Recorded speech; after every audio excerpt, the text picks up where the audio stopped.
Hey everybody, Gary Edelman, American Battlefield Trust, standing in a place I've never stood until right now. I'm on a part of the Williamsburg battlefield, arguably the most famous part of the battlefield, but we've never been able to come here because it has not been preserved, and that's where you all come in. But before we talk about all that stuff and this incredible preservation opportunity, I'm going to walk it on over to Drew Gruber. He is with the Williamsburg Battlefield Association to talk about where we're standing and why it's important.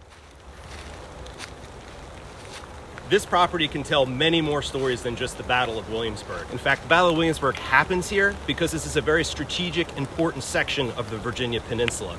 Almost from the minute settlers get off the boats at Jamestown, they run into the Kiskiak natives who were here, living on this very same property. From that pre-contact civilization all the way through the development of the colony of Virginia, our bid for independence in the American Revolution, through the Civil War, this great story that we have here about self-emancipation into the early 20th century, this and many more stories can be told here with your help. How do you feel about this property, Drew? I absolutely love it, Gary. I love the fact we're standing here today.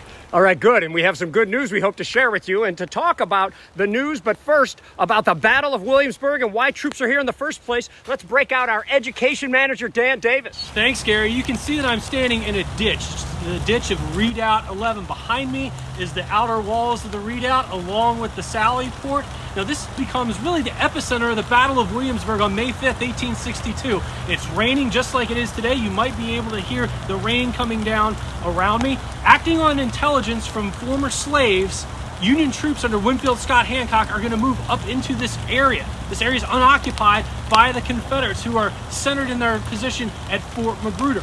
Hancock is eventually going to bring up some artillery, start shelling the Confederate position there. The Confederates will react, sending a brigade commanded by Jubal Anderson Early to engage Hancock. Hancock is going to repulse that attack. Early's going to be wounded, and ultimately the Confederates are going to have to withdraw and abandon their line here at Williamsburg.